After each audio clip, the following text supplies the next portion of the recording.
Hello' friends, আগৰ ভিডিঅ'টোত মই আপোনালোকক দিছিলোঁ যে ৰানিঙৰ পিছত কিদৰে ষ্ট্ৰেচিংখিনি কৰিব লাগে আৰু নিশ্চয় সকলোৱে বুজি পাইছে আৰু সেইখিনি আপোনালোকে কৰিব, ফ'ল' কৰিব, তেতিয়া আপোনালোকে ইনজুৰিৰ পৰা বাচি থাকিব পাৰিব।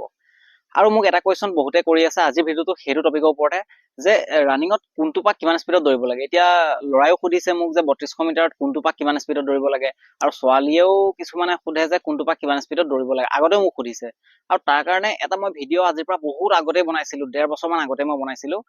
সেই ভিডিঅ'টো মই আপোনালোকক কৈছিলোঁ, কিন্তু সেই ভিডিঅ'টো এতিয়া হয়তো বহুতে নাপাবও পাৰে, যথেষ্ট পুৰণা হৈ গ'ল। আৰু চাওক, এটা কথা কি, ৰানিঙত কোনটো পাক কিমান স্পীড দৌৰিব সেইটো নিৰ্ভৰ কৰিব আপোনালোকৰ নিজৰ ষ্টেমিনাৰ ওপৰত। আপোনালোকৰ ষ্টেমিনা লেভেল কেনেকুৱা আছে, এনাৰ্জি লেভেল কেনেকুৱা, আপোনালোকৰ টাইমিং কিমান, তো তাৰ ওপৰত নিৰ্ভৰ কৰিব যে আপুনি কোনটো পাক কিমান স্পীড দৌৰিব লাগিব।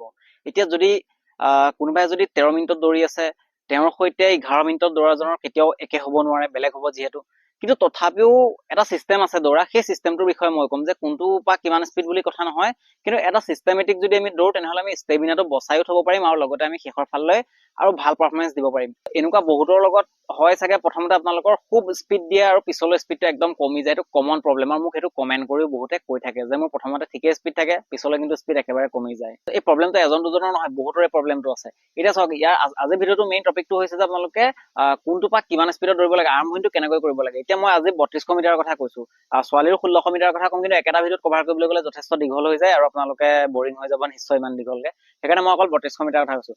এতিয়া ৩২০০ মিটাৰ আপোনালোকৰ তিনিটা ধৰণৰ ট্ৰেকত হয়। এতিয়া প্ৰথমটো হৈছে যে ২০০ মিটাৰ ট্ৰেকত, দ্বিতীয়টো হৈছে যে ৩২০ মিটাৰ ট্ৰেকত, আৰু তৃতীয়টো হৈছে ৪০০ মিটাৰ ট্ৰেকত। এই তিনিটাতে হয়। অসমত যিমানখিনি ইণ্টাৰভিউ হৈ আছে এই তিনিটা ট্ৰেকতে কমনলি দেখিবলৈ পোৱা যায়। এতিয়া যিখিনি ২০০ মিটাৰ ট্ৰেক আছে তাৰ কাৰণে আকৌ মই বেলেগকৈ নকওঁ, বা ৩২০ৰ কাৰণে বেলেগকৈ নকওঁ, মই ডিষ্টেঞ্চ হিচাপত কৈছোঁ। এতিয়া মই আপোনালোকক ৪০০ মিটাৰ ট্ৰেকৰ হিচাপত কৈছোঁ। এতিয়া মই যে আপোনালোকক ৪০০ মিটাৰ যদি এপাকৰ কথা কওঁ, তেনেহ'লে আপোনালোকে জানি ল'ব যে ২০০ মিটাৰত সেইটো দুপাক হ'ব, আৰু ৩২০ মিটাৰত আপোনালোকে ধৰি ল'ব যে এপাকতকৈ অলপ বেছি হ'ব। সেইমতে আপোনালোকে মিলাই ল'ব, কাৰণ ৪০০ মিটাৰ ট্ৰেকত আপোনালোকৰ ৩২০০ মিটাৰ থাকে ৮ পাক, তাত আপোনালোকে 8 পাক ৰানিং কৰিবলগীয়া হয়। এতিয়া মেক্সিমামে কি কৰে ইণ্টাৰভিউত, আপোনালোকে অকল ইণ্টাৰভিউত বুলি নহয়, নৰ্মেল যিদিনা ৩২০০ মিটাৰ টাইম ট্ৰায়েল চাই তেনেকৈ ৰানিং কৰিব, মই যিটো ধৰণে আপোনালোকক কৈছোঁ। বহুতে আপোনালোকে একদম প্ৰথমতে স্পীড দি দিয়ে আৰু পিছলৈ ভাগৰি থাকে, খুব ভাগৰ লাগে, ফিনিচিংটো একদম বেয়া হৈ যায়। কিন্তু সেইটো একেবাৰে হৈছে ভুল। আপোনালোকে মনত এইটো ভাবি লয়, মেক্সিমামে এইটো ভাবি লয় যে মই যদি প্ৰথমতে স্পীড নিদিওঁ বাকীখিনি ওলাই গুচি যাব। ত' সেই কথাটো বহুতে আপোনালোকে ভাবে, আৰু সেইকাৰণে প্ৰথমতে একদম স্পীড দি দিব আৰু পুৰা ভাগৰি যায়, পিছলৈ আপোনালোকৰ ৰানিঙৰ ষ্টেপো বেয়া হৈ যায়, ষ্টেমিনাও লছ কৰি দিয়ে প্ৰথমতে, আৰু পিছলৈ আপোনালোকৰ পাৰফৰ্মেঞ্চ একদম ডাউন হৈ গুচি যায়। যদি আপোনালোকৰ কাৰোবাৰ ১৩ মিনিট লাগিবলগীয়া আছিলে, তেওঁ ১৩ মিনিট ২০-২৫ ছেকেণ্ড লাগি গুচি যায়। মোৰ লগৰ দুই এজনৰ ক্ষেত্ৰত তেনেকুৱাই হৈছে। খুব ভাল ৰানিং কৰি থকা দুজনমান আছে, তেওঁলোকে সেই ভুলটোৰ কাৰণে কি হয়, ইণ্টাৰভিউত ১৩ মিনিট পাৰ হৈ গুচি যায়, কিন্তু তেওঁ নৰ্মেলি কিন্তু ১১ মিনিট ৪০-৩০ ছেকেণ্ডত দৌৰিব পাৰে। সেইকাৰণে যাতে আপোনালোকৰ সেই ভুলটো নহওক, যাতে মই তাৰ কাৰণে কৈছোঁ। এতিয়া ৪০০ মিটাৰ ট্ৰেকত যেতিয়া আপোনালোকৰ ৮ পাক হয়, প্ৰথমতে যেতিয়া প্ৰথম ৰাউণ্ড আপোনালোকৰ ষ্টাৰ্ট হৈছে, সেই প্ৰথম ৰাউণ্ডটো আপোনালোকে খুব বেছি স্পীডত গুচি নাযাব।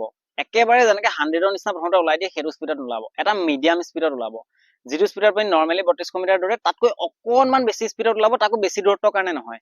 ঠিক ১০০ মিটাৰ বা ১৫০ মিটাৰ মান অকণমান আপুনি মিডিয়াম স্পীডত ওলাব। কাৰণ কেলে, প্ৰথমতে এটা ভিৰ লাগি থাকে, এটা ঠেলা হেঁচা হয়, সেইকাৰণে কি হয়, সেইখিনিত আপোনালোকৰ ওলাই যাওঁতে অলপমান অসুবিধা হয়। সেইকাৰণে অকণমান মধ্যম স্পীডত আপোনালোকে অলপ আগবাঢ়ি ল'ব, যাতে অলপ সেৰেঙা হৈ গুচি যায়। তো প্ৰথমটো সেইটো। তাৰ পিছৰ পৰাই যেনেকৈ আপোনালোকে এপাক মান হৈ যাব ধৰিছে, এপাক হওঁতে আপোনালোকে নিজৰ স্পীডত গুচি আহিব। জানে যে আপুনি যিটো স্পীডত ৩২০০ মিটাৰ নৰ্মেলি দৌৰে আৰু ভাল টাইমিং হ'লে সেইটো স্পীডত আহিব, তাতকৈ বেছি দৰকাৰ নাই।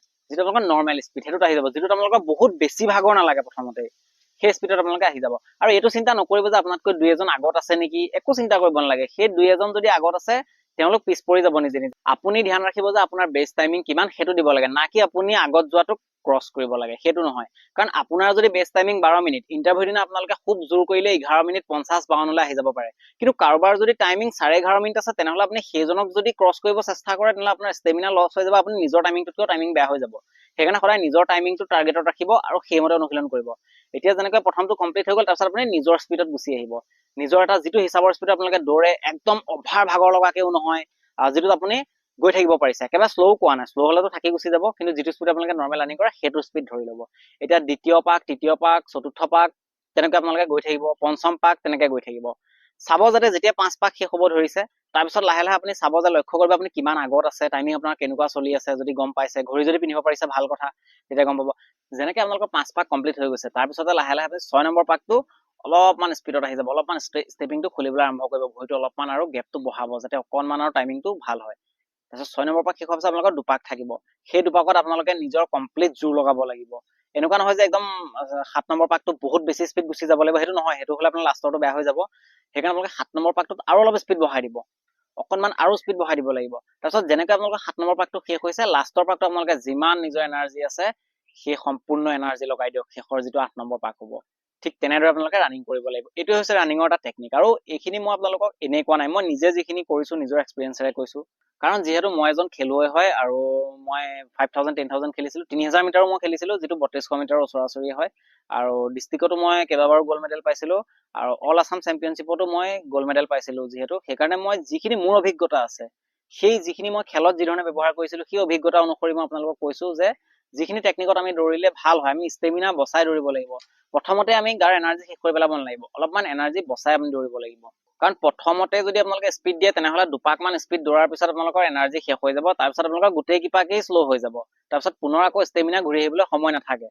সেইকাৰণে আপোনালোকে কি কৰিব লাগিব, প্ৰথমতে অলপমান এনাৰ্জিটো বচাই কৰিব লাগিব, যাতে একদম শেষৰ ফালে আৰু জোৰ দি দিব পাৰে। সেইখিনি সময়তে আপোনাৰ যদি আগত কোনোবা আছে, আৰু আপুনি ক্ৰছ কৰি আগবাঢ়ি গুচি যাব পাৰিব। সেইকাৰণে সদায় আপোনালোকে এই টেকনিকটো ব্যৱহাৰ কৰিব। মই এইখিনি যিখিনি নিজে মই কৰি আছোঁ, সেইখিনি দ্বাৰা মই আপোনালোকক কৈছোঁ। আৰু কোনোবাই যদি নিজৰ হিচাপত বেলেগ ধৰণে দৌৰে, যদি কাৰোবাৰে যদি এইটো ভাবিয়ে লৈছে যে মই প্ৰথমৰ পৰা স্পীডে যাম, পিছলৈ যি হয় হ'ব, সেইটো আপোনালোকৰ নিজৰ কথা। যিখিনি টেকনিকত আচলতে দৌৰিব লাগে, চ' মই প্ৰকৃত আপোনালোকক সেই টেকনিকখিনিয়ে ক'লোঁ। চ' এনেকৈ আপোনালোকে ৰানিং কৰিব পাৰে। আৰু কোনোবাই যদি ভাবিছে মই প্ৰথমতে খুব স্পীড দি দিম বুলি, তেনেহ'লে সেইটো নকৰিব। যিমান পাৰে সেই বস্তুটো আপোনালোকে সলনি কৰিব চেষ্টা কৰক। প্ৰথমতে খুব স্পীড দিয়াটো ভাল নহয়, অলপমান স্পীডত আপোনালোকে ওলাই নিশ্চয় যাওক। মই সেইটো ময়ো কৈছোঁ যে অকণমান স্পীডত ওলাই যোৱাটো প্ৰয়োজন আছে, কাৰণ কি হয়, প্ৰথমতে আমাৰ এটা ভিৰ লাগি থাকে, অকণমান এটা ঠেলা হেঁচা হয়, সেইটো আমি পাৰ কৰি ল'ব লাগিব, তেতিয়া আমি শান্তিত দৌৰিব পাৰিম। আৰু এতিয়া আপোনালোকে বহুতে 200 মিটাৰ ৰানিং হয়, যিহেতু আমাৰ যোৰহাটতে 200 মিটাৰ ট্ৰেকত হয়। 200 মিটাৰখিনি আপোনালোকে ধৰি ল'ব তেনেকৈ, যেনেকৈ মই ক'লোঁ যে আপোনালোকে প্ৰথম পাকটো 400 মিটাৰত অকণমান স্পীডত যাব। ঠিক তেনেদৰে আপোনালোকে 200 মিটাৰ ট্ৰেক থাকিলে দুপাক হ'ব, দুপাক হিচাপত ধৰি ল'ব। তাৰপিছত 6 নম্বৰ পাক 5 নম্বৰ পাকলৈকে মই ক'লোঁ 5ৰ ঠাইত তাত এতিয়া 10 হ'ব। তেনেকৈ আপোনালোকে ডাবল কৰি দিব, সেইমতে কৰিলে হ'ল। বাকী 320 মিটাৰ যিটো ট্ৰেক থাকে, তাত প্ৰায় একেখিনিয়ে ফ'ল' হ'ব চিষ্টেম, অকণমান এপাক ডেৰ পাক ইফাল সিফাল হ'ব, বাকী সেইটো মিলাই ল'ব আপোনালোকে, ইমান প্ৰব্লেম নাই।